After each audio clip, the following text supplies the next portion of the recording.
The first reboot episode of the Segovia show. And I got with me Travis. What's up, Travis? Say hi to the world. Hello, everybody. Hope you're doing well.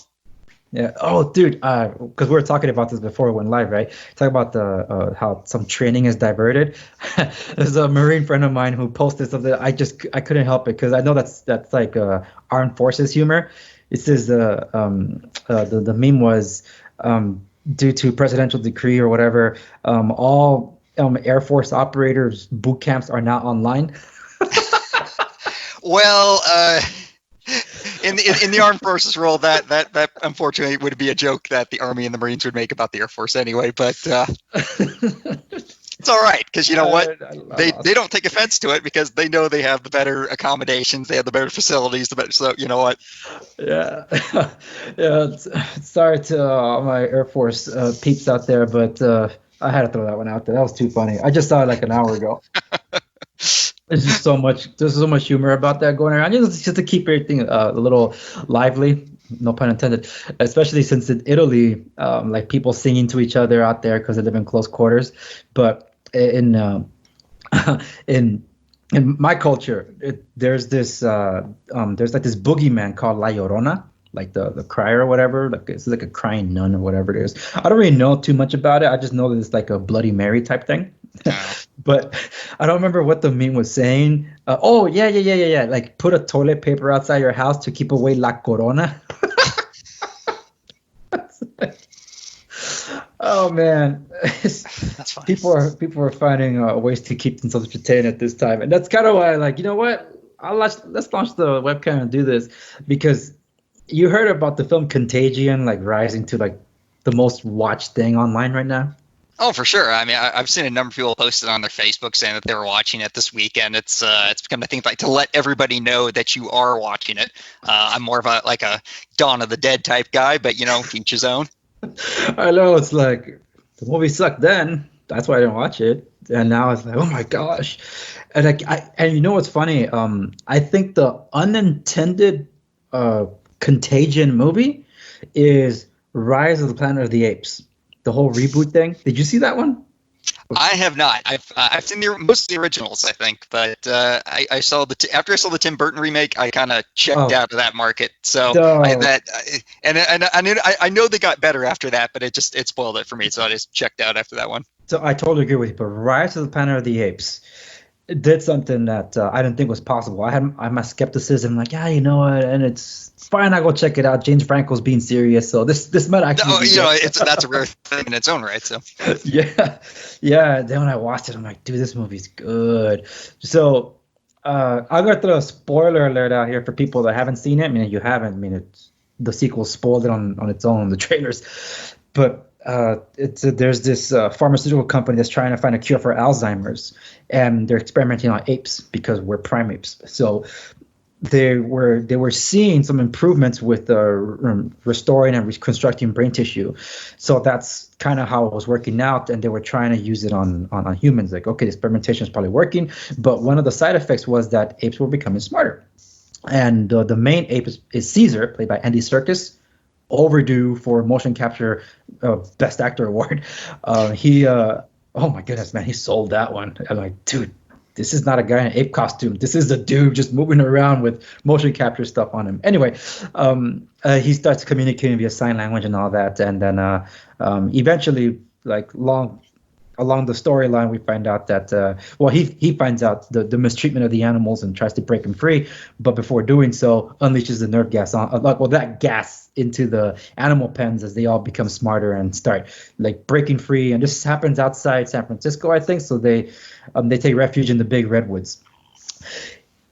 One of the downsides about that drug that they were testing is that it's good for primates, but deadly to humans. So that was a plot twist because there's one guy that worked in the facility that ended up getting this aerosol spray into his face, and he had to go home because he was sick.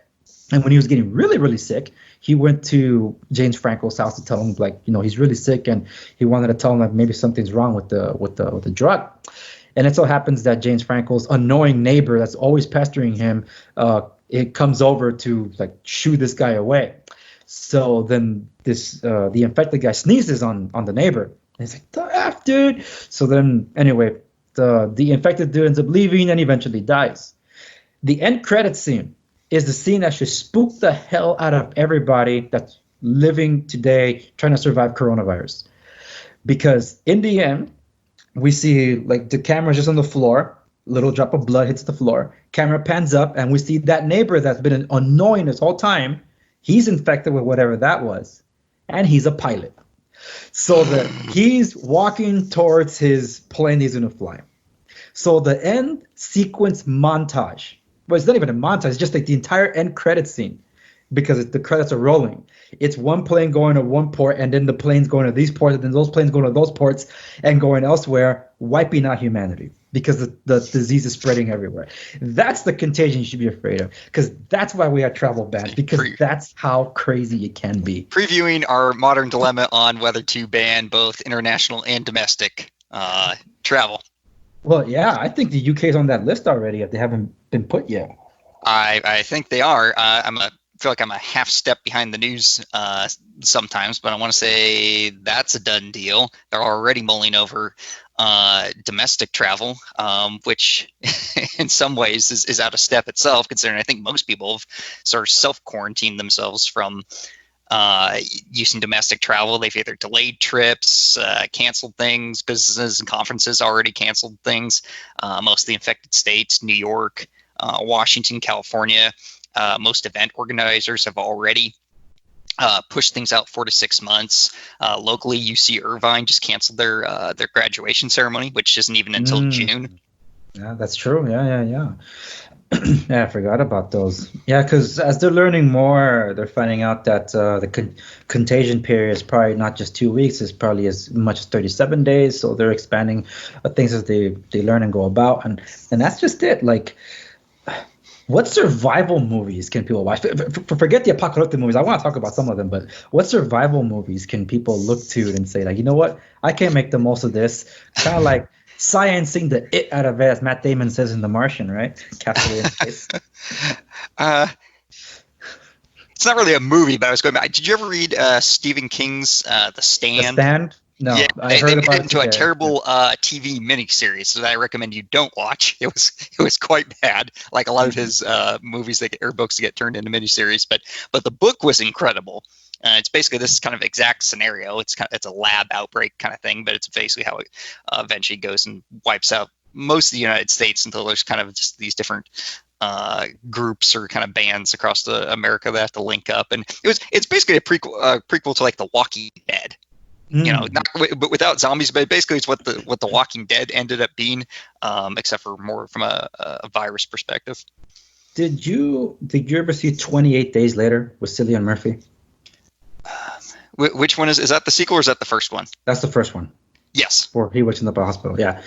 That's the one that changed the zombie genre, because like, oh my gosh, there's fast zombies. Like, well, technically they're not even zombies. They're just people. They're more like they called them what?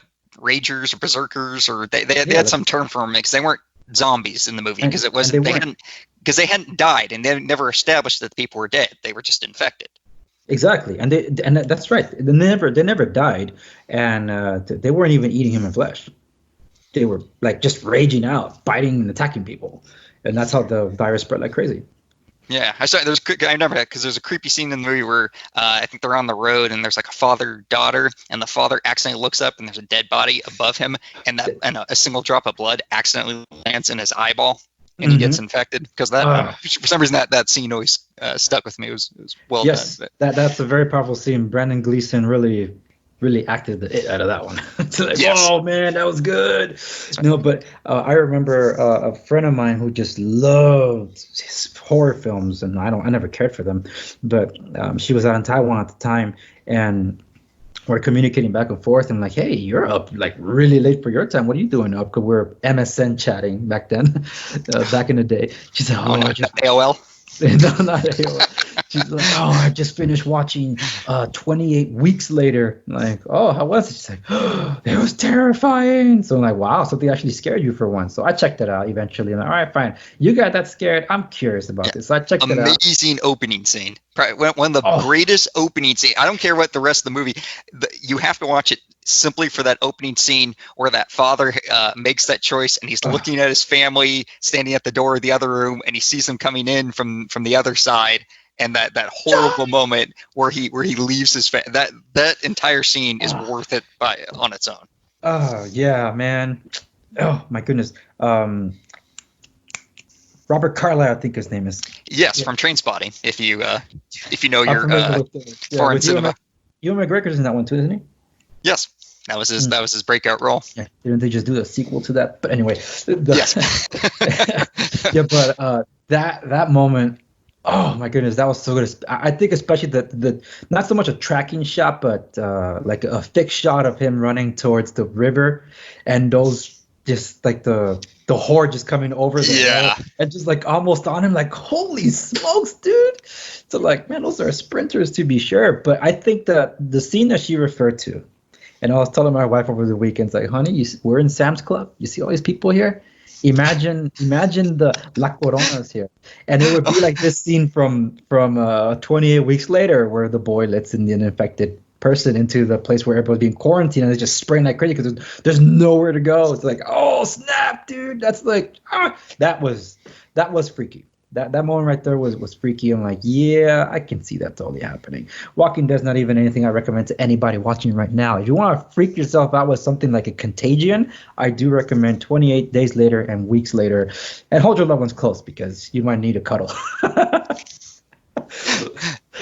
Yeah. Or distance, sure. Whatever. One or the other. I haven't seen that. That might be one I have to revisit. I think I saw it when it first came out, and I don't think I've ever seen it since. That's a long time ago. Yeah. Long time ago. What about have you seen that Contagion movie, by the way? I never saw it. I never cared. You know, I have not. I have so many things on my watch list that's just not high enough up right now to crack the my Amazon watch list. So, and you know, really, I'm trying not to watch those kind of things, and I don't know. You watch one of those, and then you walk into a store here, and you see the lines going out, and you see people getting angry, and people are kind of shouting up and down the aisles, and you're like, I don't think you need a virus for people to go crazy. Like in 28 Days Later, they're already about there by themselves, ready to kind of go berserk. That happened this morning. There was a guy shouting up and down one of the aisles, which was a sort of surreal scene because he was one of the people. He had a mask on, but he was given some kind of speech about that America was still in good hands and not panic. But he was saying it loud and just walking up and down the aisle, and no one was paying attention to him. And it was, the line to get TP on the blocked off aisle, was practically snaking out the door. The entire thing was very, surreal. Yeah, and I said I was going to come back to that. So for those of you that want toilet paper, good news, they're still available in mass. Those copies of the novel trying to explain the Star Wars Rise of Skywalker nonsense. So it's retconning the movie that retconned the trilogy. So by all means, you need toilet paper. There's plenty of those copies there, and a lot of the Geeks and Gamer fans are doing the same. I did see a meme on Facebook that I think you would appreciate. It was something like that I still found a roll of toilet paper, and it was like a picture of like Hillary Clinton's biography or something like that. And I figured that one was up your alley, but but more about that Rise of Skywalker nonsense. Dude, how do you retcon a movie that retconned a trilogy? By bringing out a book trying to explain the movie that everybody hated. Wow. Way to go, Disney. Congratulations. Hey, 20 years from now, when people finally get it, and it's looked upon favorably in hindsight, sometimes, movies are ahead of the curve. They need time. They need time for the fan base to... No, and I'm going to say it here for everybody just so you can hear it. Ryan Johnson's dead to me. I don't care what he did. I think that's a little severe. He's dude. the he is the one that did Brick, right? Because I think that was his first movie. I saw it when it came out, and I remember I'm like, I don't know who this guy is, but that movie was amazing for what it was, the budget. What's that kid's name? Who then he went on?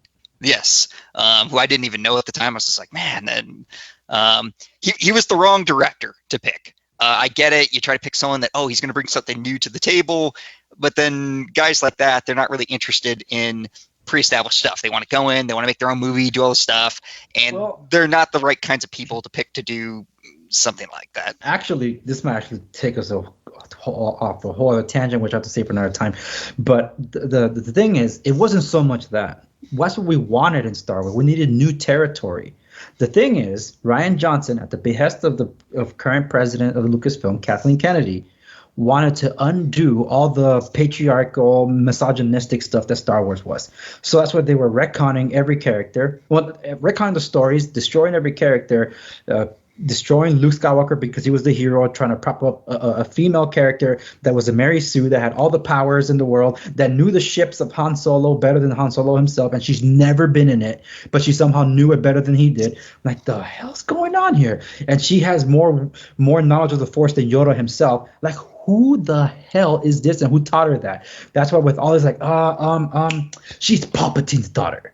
And then the novel says, actually, she's not Palpatine's daughter. She's the granddaughter. Oh, no, she's actually the daughter of a failed clone.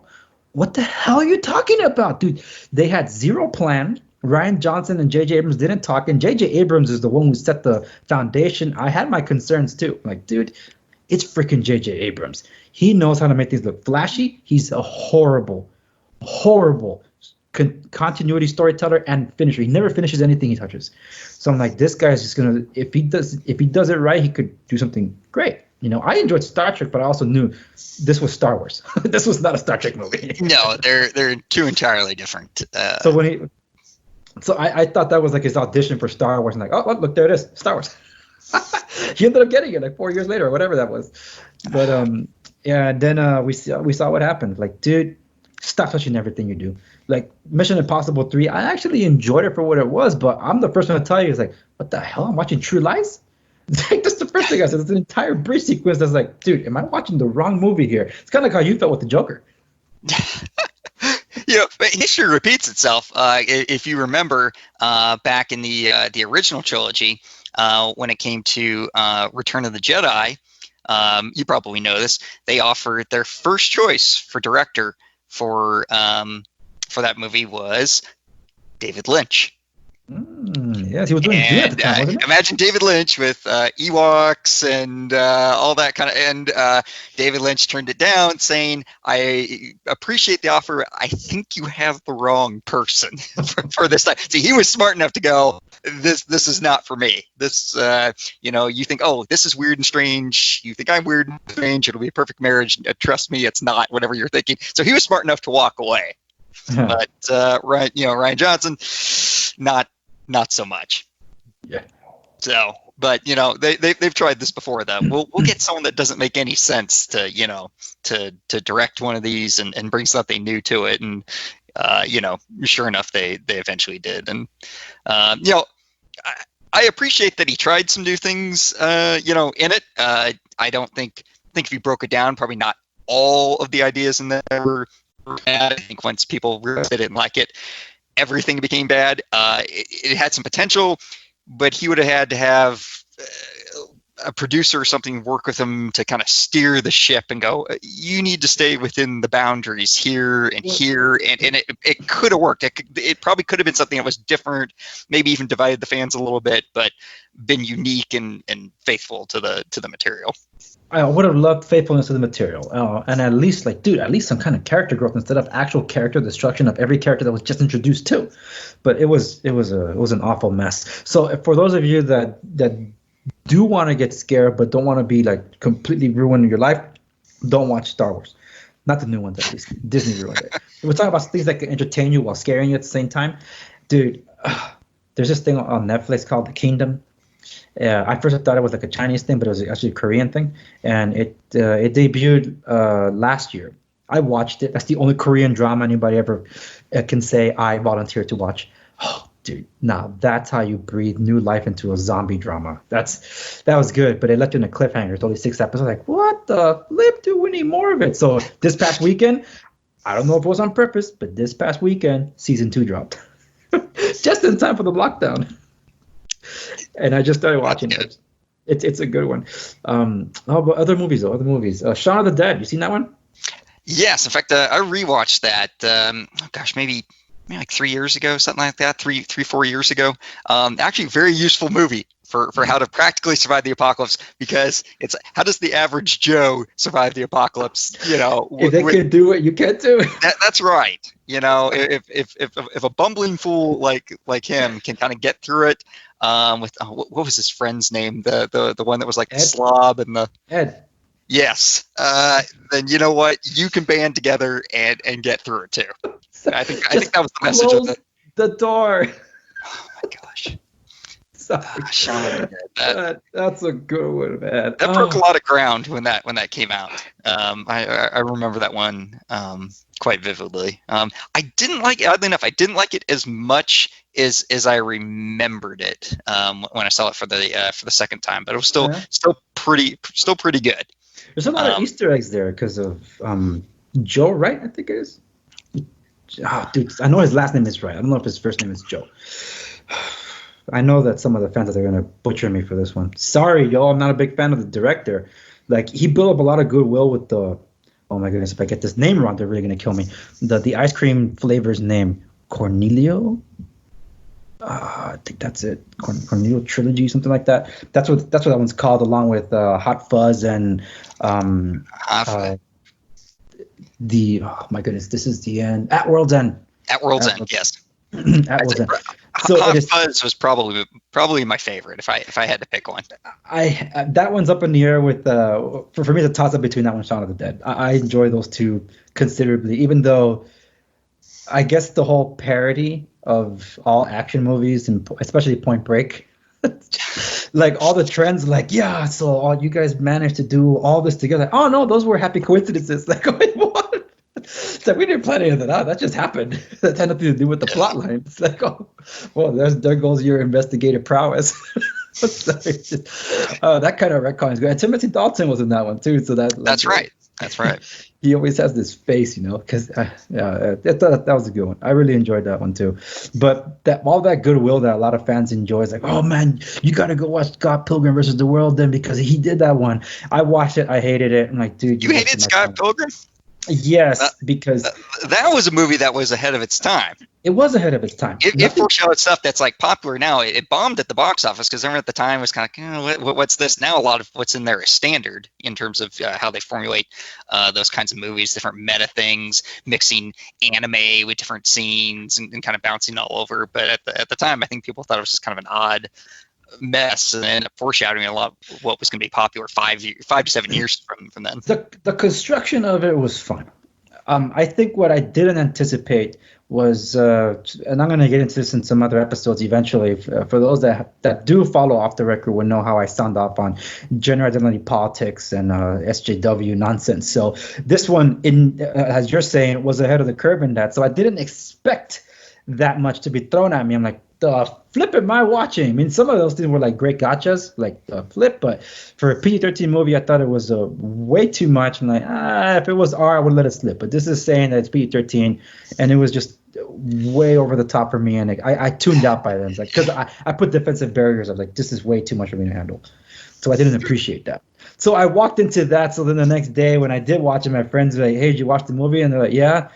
Even they were like, yeah, sorry, I recommended the movie. So we come from that background where we're more religious conservative, so we were a little bit like it came from left field for us, to say the least. No, I could see that. I could definitely see that. Yeah, so I enjoyed Baby Driver. That was fun. I've seen half of that. I haven't watched it from beginning to end yet. What I saw was interesting. It foreshadowed Kevin Spacey's fall.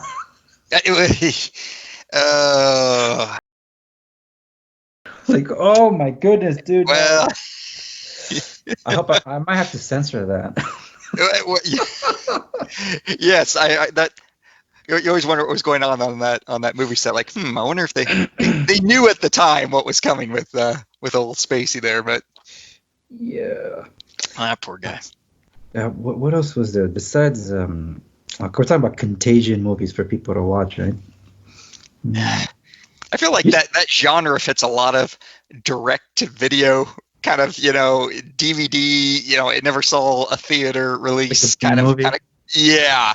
It's that sort of genre that you find movies within the genre by, it's 2 a.m. and you can't sleep and you happen to be flipping through and HBO's already run through its cycle of, it's already played everything twice and it'll sneak something in there.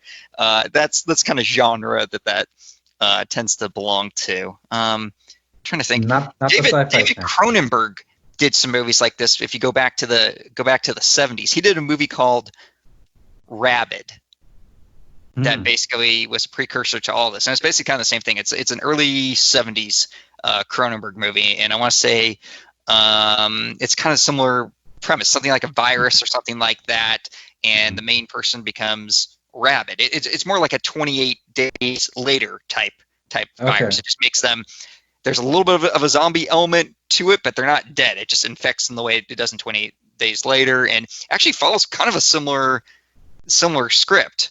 There's 2 movies he did in the 70s like that. There's another one called Shivers, which it has 2 titles. It has like a Canadian title and an American title, but one of them is Shivers, and it's kind of the same I think template. It's some kind of virus that infects people, and I think it causes them to I don't remember, but he did a couple movies in the 70s that were all kind of in that same vein. I want to say the 70s because after Dawn of the Dead became kind of a big success, there were a number of kind of ripoffs of that, of zombie or zombie-ish movies, or some kind of a virus or a plague that hits and causes people to do that. I know Italy, especially a lot of films came out of Italy that kind of copied that. Was it Zombie?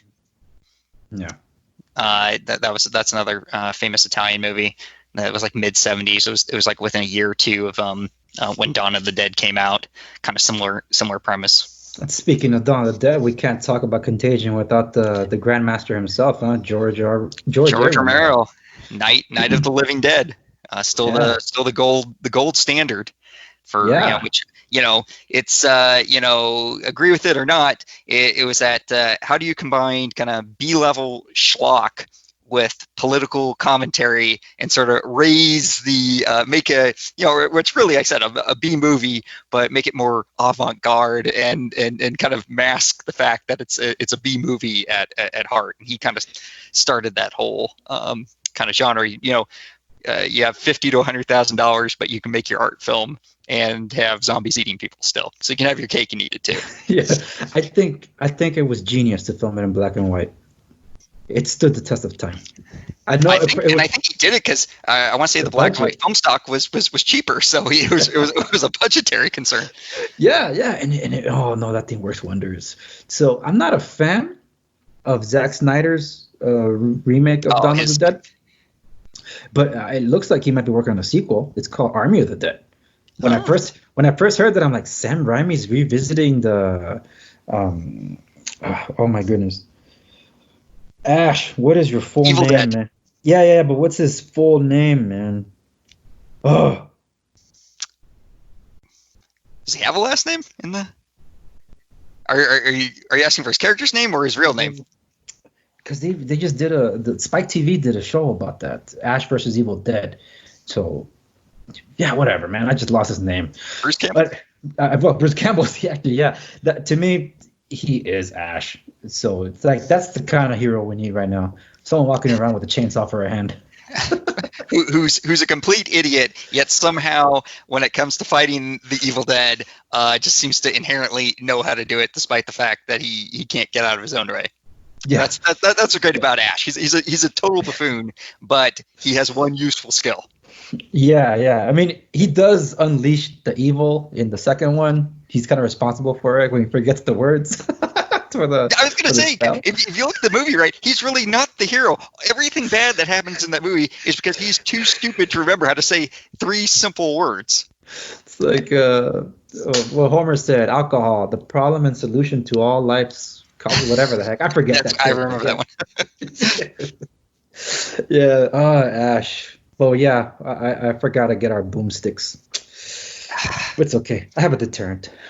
All I gotta do is post up pictures of me using weapons and like, oh, this guy looks like he's proficient with weaponry. It's like, well, yeah, handles guns.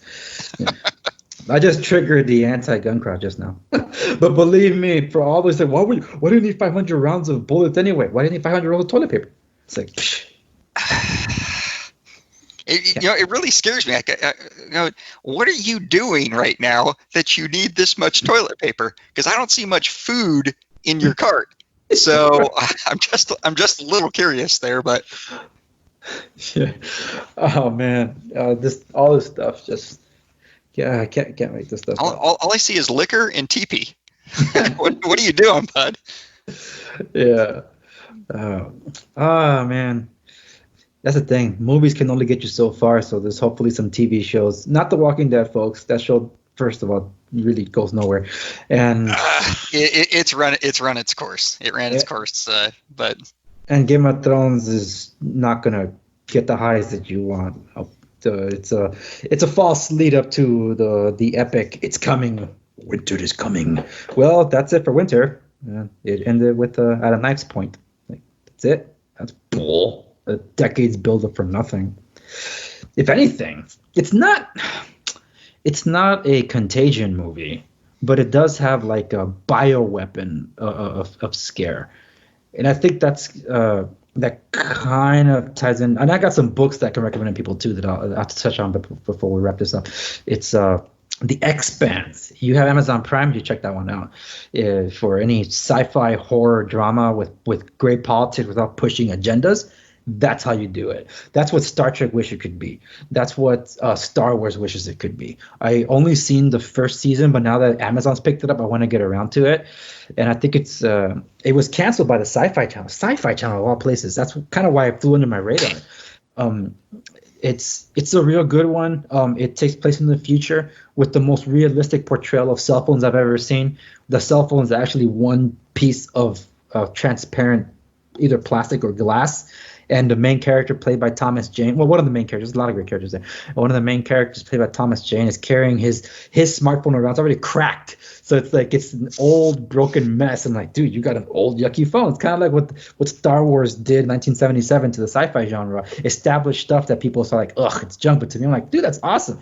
He's a detective, arrives to his apartment, unlocks the apartment with his phone. He gets into his apartment, docks it, and when it docks, it's a hologram. I'm like, that's exactly what I've been begging to do. That's what Apple, Google, and Microsoft have been trying to achieve. So like, okay, cool. Where he happens to work though is in a space station that acts as a port from an in-between from Earth to other colonized planets, but Earth and Mars are not doing so well politically speaking. So that's there's always something that's trying to get them to go to war, and the space station is more like a slum. So it's I think it did a great job establishing something original. And one of the underlying things that's hidden among all this is when political sabotage is kind of putting two cultures against one another. But there's this mysterious bioweapon that nobody knows about that is wreaking havoc, and in of it itself, it is terrifying. Like all the suspense leading up to it, you want to know about it, and then you don't want to know about it. For a show to still be able to do that, that's pretty awesome. So I definitely recommend it for people, especially since it's breaking ground in the space genre, like sci-fi genre. Nice. Yeah. I'll have to check that out. I have to ask because you have a military background. For those that don't know, Travis, you have a military background. You serve in the Ranger Battalion. Is that the way to say it? Ranger Battalion? No, I was in the 82nd, but close. Yeah, but well, you're a Ranger. No, actually, I wasn't. But you weren't a Ranger? So I think you invented that somewhere along the line, but that's okay. So Army Rangers are not the same thing. No, there's a school and there's a unit. I have a friend that was in the Ranger Battalion for a while, and I have a couple friends who went to to Ranger School and got their tab. But alas, I did not go. So you did not go. Okay. All right. Like, I thought they were kind of the same thing, just that there's more elite rangers, and then it just goes higher up in the ranks. If you're thinking, it's probably the easiest way, the Black Hawk Down guys, as I like to call them, that's the 75th Ranger Regiment, which has 3 battalions, and technically falls under Special Operations Command, and they do support missions and their own missions in support of Special Operations Command, and work with other Special Operations forces and stuff like that. So. And when we're talking about Special Operations Forces, that's where we're entering Delta Force. They technically fall under kind of their own little section called JSOC, or the Joint Special Operations Command. I guess we can talk about them now. There was a point in time that they really were secret. Yeah. And you were not, but I guess when you do movies and the president openly acknowledges, I guess it's not. It used to be a bad secret. Now it's just okay, fine. We just don't care anymore. Black Hawk Down blew the lid off that. Yeah, well, because at one point, SEAL Team 6, Delta Force, it was sort of like, of course, everyone knew you were. You can't really keep secrets like that, but you at least pretended to, and you tried not to openly talk about them. They did try to restrict information about them, and I guess we're probably like 15 years, 20 years beyond that now. It's just not, which I know does not make them very happy, that because for obvious reasons, they do like to keep a low profile. They don't want people seeing training facilities, tactics, how they do things. Obviously, when you're involved, especially in counterterrorism, you try to keep it's like playing a poker game. Try to keep your cards close to your chest. So, but yes, especially during the war on terrorism, those guys were over there, and you'd see them. They'd go through your base, or they'd be doing something in your area or something like that. And there were different little task force that would that would go around and stuff like that. I remember when I was with the 82nd, we crossed paths with a couple of those task force, or you'd be doing something that you were in the same area, and you'd kind of team up to do something with them or something like that. And, like in this time of panic, I think that's why, I always feel motivated to watch like heroism in times of great distress. And I guess that's why I turned to military operations, especially movies that try to highlight like impossible missions and having to tackle them head first, because what else can you do but just go out guns blazing? Like Arnold Schwarzenegger in The Predator. You want to talk about a survival movie? Fine, go watch him at the end of that movie. That is old school. How to survive in the jungle, make traps out of the. You know what? Go watch that. Oh, well, I can't. That's like the one franchise I pretend doesn't exist. It's like just Predator. That's it. Like, just leave it alone. I will allow the sequel because Danny Glover is so awesome. It's not a great movie, but Danny Glover by himself is awesome. He was, I think, fresh off of doing like Lethal Weapon 2, maybe, when he did the sequel to that. And I saw it again at some point. It was one of those where you go, I can't say that was a good movie, but I can't say that I didn't enjoy watching it either. So it fits in that kind of. It's like, well, okay, we can accept that maybe the Predators are having respect for this old man. Too old for this. It's like, yes, we're gonna take out a Predator, So like, okay, that's why they would probably let him live. Like, I'll let that be the warrior culture. It made sense. Yeah, and then they had to ruin well, about the time they got into Predator versus Alien movies is when the franchise is two birds with one stone. They ruined 2 franchises for the price of 1. So. Well, some would say that thing kind of lost its way with Alien 3. Because then there's Alien Resurrection before it got to AVP. Yes, quite unbelievable when you go back and look at it and you go, David Fincher directed this? And it's like, it's an early movie. We just excuse it. The poor guy, they threw his name on it. That's the way it seemed. Like, you have to fall on the sword here, man. You're taking the shot for this. Like, okay.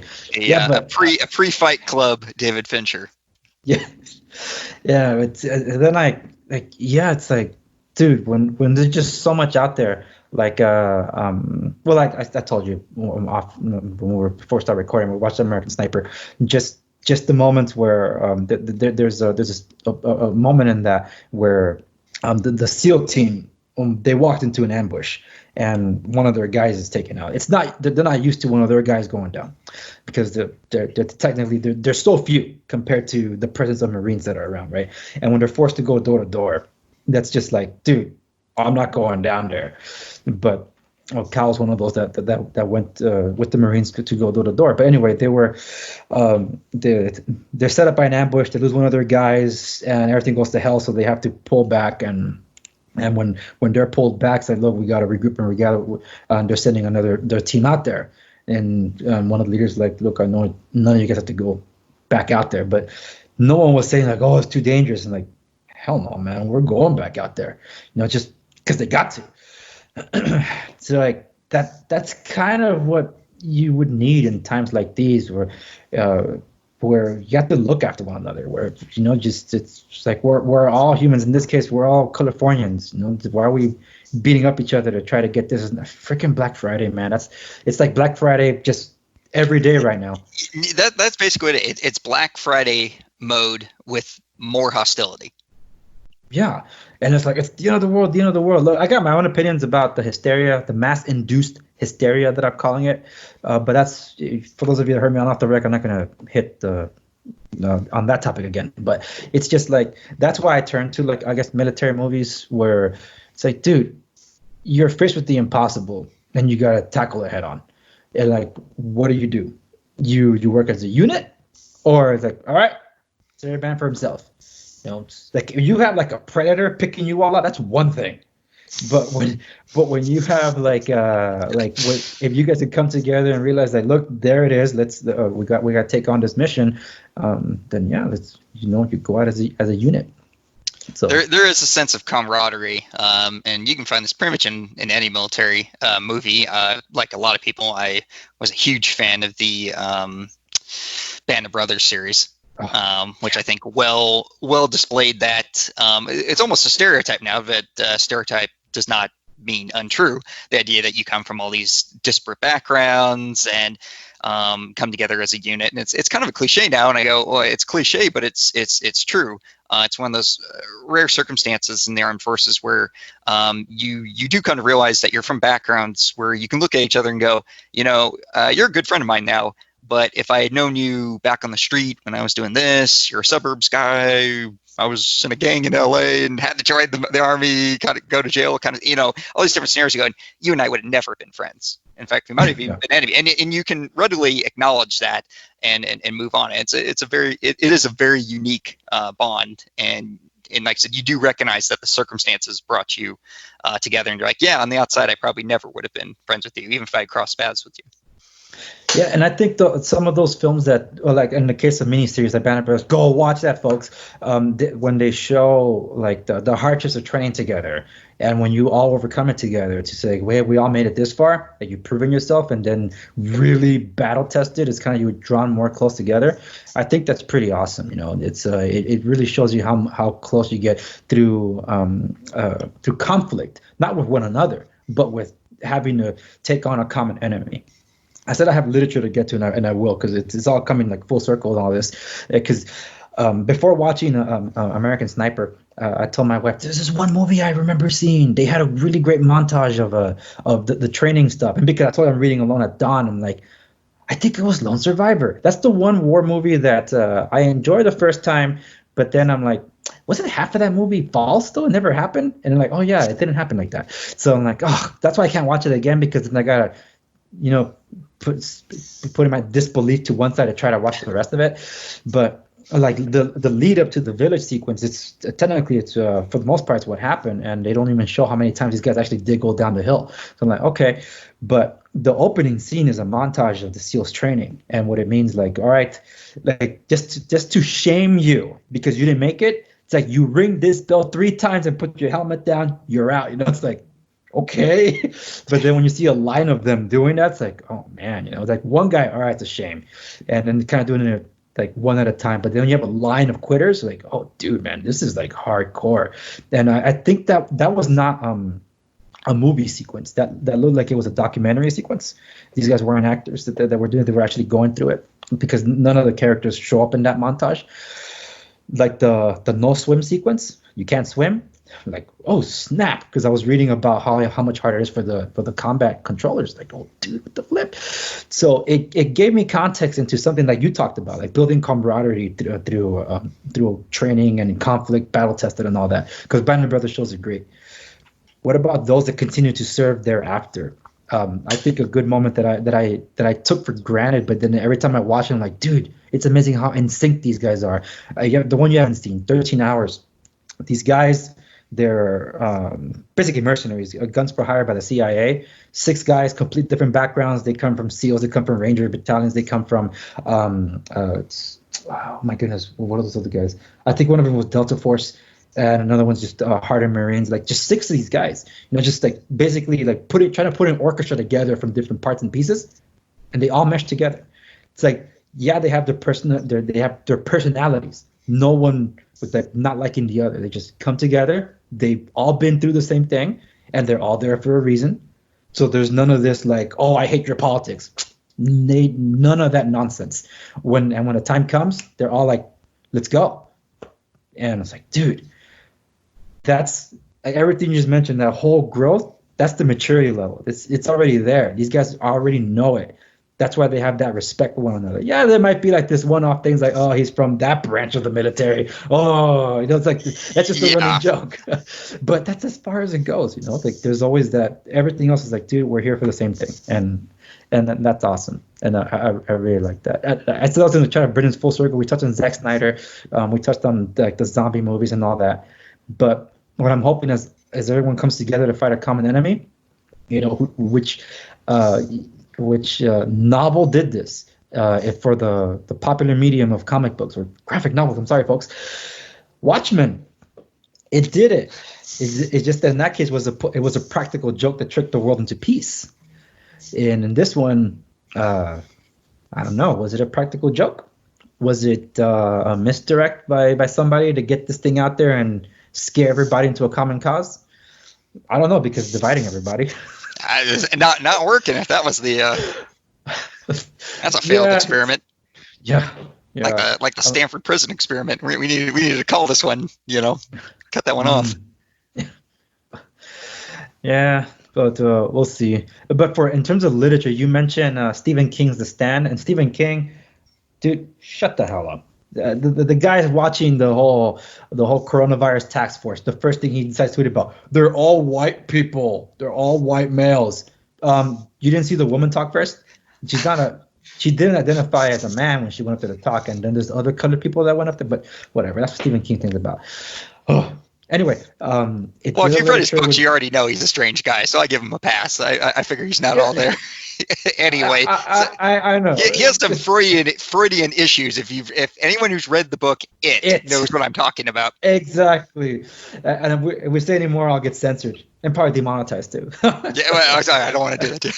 No, it's not just you, but yeah. Two great literatures, especially for those Batman fans. These are two great. Actually, there's one series I never read it. There's V, The Last Man, or was it Y? I owe you guys that one. I'm gonna have to look that one up. The Last Man on Earth kind of thing. But in terms of Contagion, not really a good storyline for the Batman arc. But that was a Contagion one that was talked about. They kind of try to tug at the heartstrings that some of the main characters got a Contagion. That's not so good. But it has a great lead up to one of the best story arcs ever written for Batman since Nightfall. Nightfall is when Bane is introduced and beats up the Bat, breaks his back. Contagion is kind of like the prelude to what is called No Man's Land. Because after Contagion is Cataclysmic. Cataclysmic is a seismic earthquake that destroys Gotham and cuts it off from the rest of the world. The survivors are then forced to fend for themselves. And over 5 novels thereafter, after Cataclysm, it's basically gang warfare in Gotham, where different rogues gallery villains take control of different patches of land, and you have to barter systems are introduced, all these different things, and Batman trying to restore order, and the police making their own gang, so to speak. But it's No Man's Land that kind of, even though it's like, okay, it's like Batman's in it, it's a very well grounded story about what happens in a cataclysmic effect such as that, because one of the other things people aren't really talking about are the weird earthquakes happening in the East Coastline, and like the five earthquakes that happened in Tennessee and the Carolinas over the weekend. No one's talking about that. It's like, wait, what? So like, wait, Contagion before the earthquake? So like, it's Batman. But if you watch just one novel, though, it's called Tales of the Multiverse because it uses the characters that are established and puts them in a whole fictitious setting that's away from the storyline, away from canon, so they can do whatever they want. And it's about these mysterious deaths of these homeless, which later on they're not just homeless because they're being found. I'm gonna get graphic here now, so I don't know if I should really delve that into the detail. The point is they're found dead, and it's just a graphic, grisly scene. And as the police, they investigate it, but they're not too concerned about this. Let's say it's like a Victorian era times, but they have TVs for some reason. So it's kind of like the extraordinary League of Gentlemen type of scenario where they have advanced technology in a Victorian setting. So the police investigate it, but because they're homeless, no one really cares. What nobody realizes is that vampires have been feeding on the homeless, but doing this to hide the evidence of what's being done, so it looks like someone's just killing indiscriminately. So they're covering their tracks. So by the time it's discovered that there's a horde of vampires that have been living in the sewers and they're ready to surface, it's too late. And Batman or Bruce Wayne is having these weird dreams, hallucinating that he's being visited by a vampire's female, and it's just weird hallucinations. What he didn't realize is that it was real, and she was very slowly turning him not so much into a vampire, but being endued and whatever with the powers, the strength of a vampire, so he'll be ready to take on Dracula.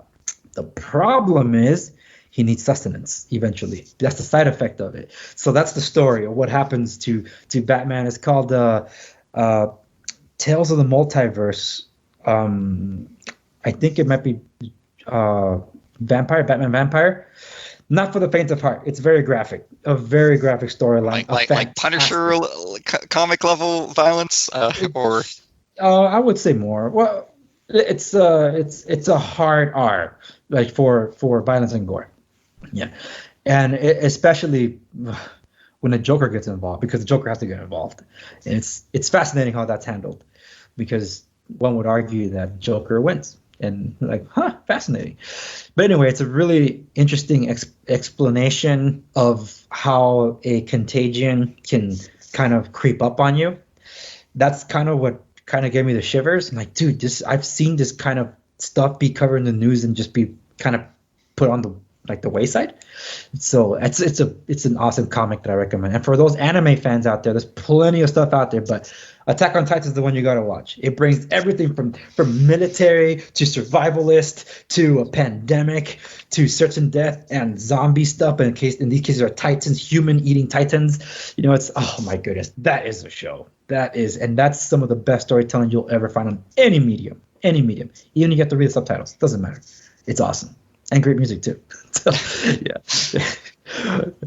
Anyway, any more recommendations from you? I've been babbling on for a bit. That's probably all I can really think of off the top of my head there, especially for that genre. But yeah, for definitely for those of you that never got around to seeing the original Night of the Living Dead, this is probably as good an opportunity and an excuse to do that as you're ever going to need. Everybody should see it once. I know for some people going, oh, is that the one in black and white? I don't want to go see it. No, trust me, go watch it once. It's short. I want to say it's probably less than an hour and a half. Watch it. You can watch it after dinner before you go to bed. Say that you saw it. Tremendous piece of kind of challenging late 1960s cinema that broke a lot of ground for things that would come. Not less the fact that it had a leading black actor, which at the time was a big deal. especially Yeah, for someone that was not a major Hollywood star. It was just I don't know what the guy actually ended up doing after that movie. that's true. I haven't heard about the actor thereafter. That's basically all he was known for. Huh. Yeah. Every time I think about that film, though, I only watched it once. It might have been in fragments too. It was like almost like a safe for TV kind of movie nowadays. Because I've seen elements of like a more watered down version of it on television.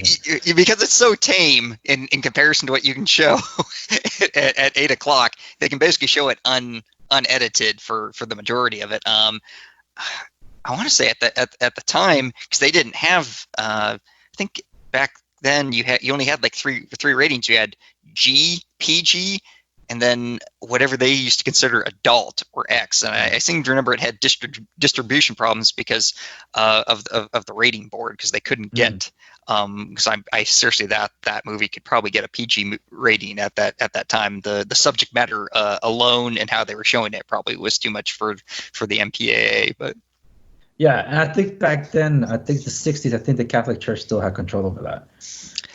yeah, that's right. Softened up in the 70s because that was like the porn revolution and whatnot.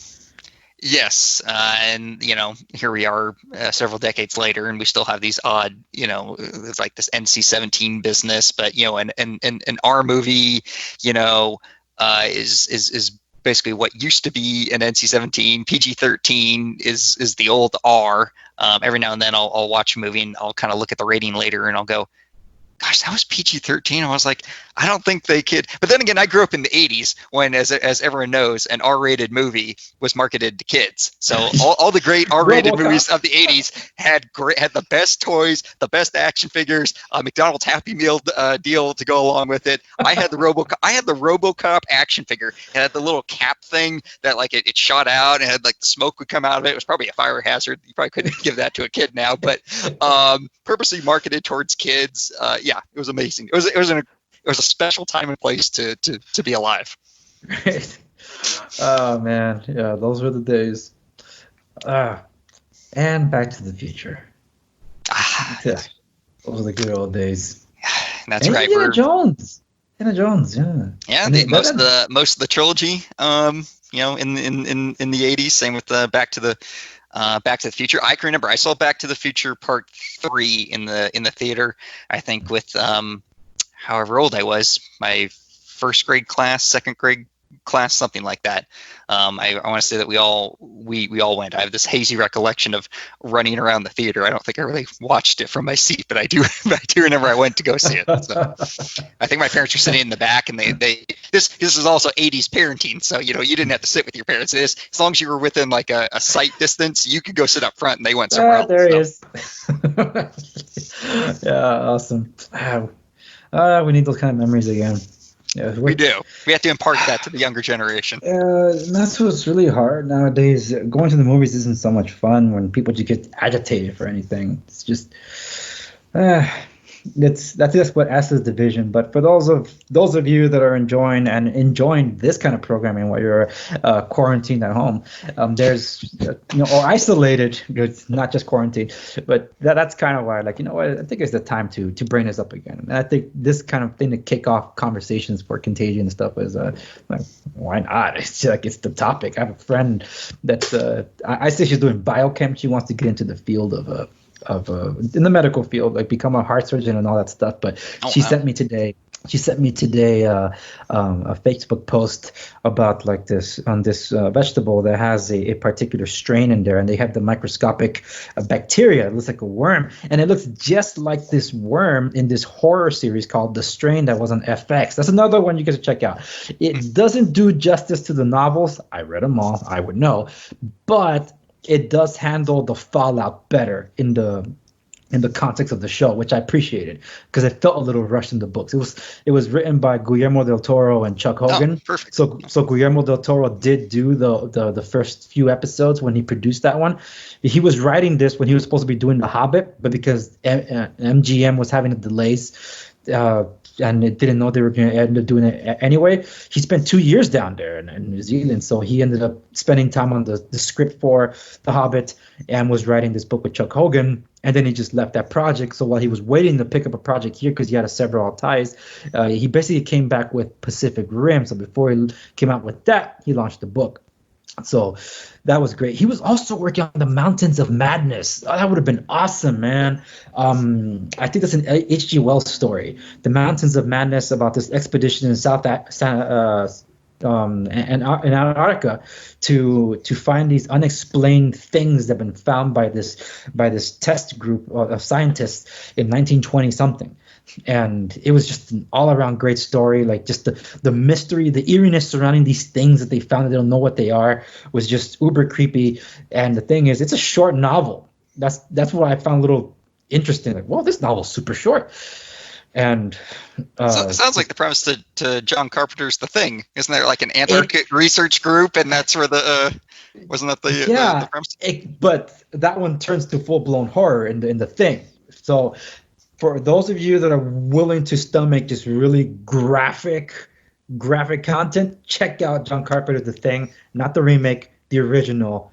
Just absolutely. Remember, the 80s was no holds barred, so my goodness, you'll never see defibrillators the same way again. Yeah. Oh gosh, yes. Classic scene. Oh yeah, but on this one, I guess I don't know if John Carpenter got inspiration from this. It didn't have anything like that in this one.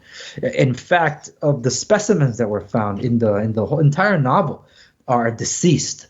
So it's the whole creepiness of having to go investigate the source and the origin of it. And I feel like I will spoil the book if I say any more, so I won't say any more, but I could tell you off the air if you're interested. But I don't want to get hit by those like, you spoiled everything. It's like, sorry, I gave you a spoiler at the beginning, man. And Star Wars not spoiling, that's a known fact, so I don't care. But I will give more spoiler warnings in the future for those of you that are easily triggered. Anyway, dude, Travis, it's fun talking movies, and I know we're going to be doing this again. But we'll wrap it up for the audience at this point, because I don't know how long we've been rambling on here. But yeah, for a while. Yeah, it's been fun. Hopefully everybody's still awake out there. So. Oh, they got nothing else to do, man. They're that's true. You're stuck. We're sorry. You're stuck with us. They finished binge watching, so like, what do we watch now? well, now they have a list. Now they know what to go do. So exactly. Night of the Living Dead. The Thing. Yeah, Shaun of the Dead. Oh, we Shaun of the Dead. Zombieland. That one has a list of rules to follow. So you know what? I can't believe. Yeah, I'm surprised that we didn't bring that up. And it's got Woody Harrelson in it, so you can't go wrong. Yeah, I actually enjoyed the second one a lot more than I thought I would. I found myself laughing a lot more in that movie. So I do recommend Zombieland 2. I think it's a good follow-up. And yeah, I'll close it out with this. I don't know why horror movies tend to have a more conservative spin to them. That's fascinating to me. It's like that's the only way they can project their message. It's weird because they're usually made by very liberal filmmakers. So it's like an inside joke or something. Go figure, huh? Yeah. Alrighty then, man. Well, we're gonna wrap it up here, everybody. Thank you so much for watching. Links to the main show are down below. If you like this kind of format, by all means, chime in the YouTube comments. Be polite too, please. Like, share, subscribe, stay in the know. And if you'd like more of this, we might keep this up maybe once a month. We'll see how this goes. And I have other friends that I also want to talk movies that have different backgrounds as well. So we'll all get to know each other along the way, and you'll see where our interests come in. But I'll be the mainstay for the most part, especially since I got a lot of interests, and I can bridge the gaps for some individuals. Anyway, hey, Travis, thanks so much for joining in on this one, and we'll connect on the next one. Cool. Thanks for having me.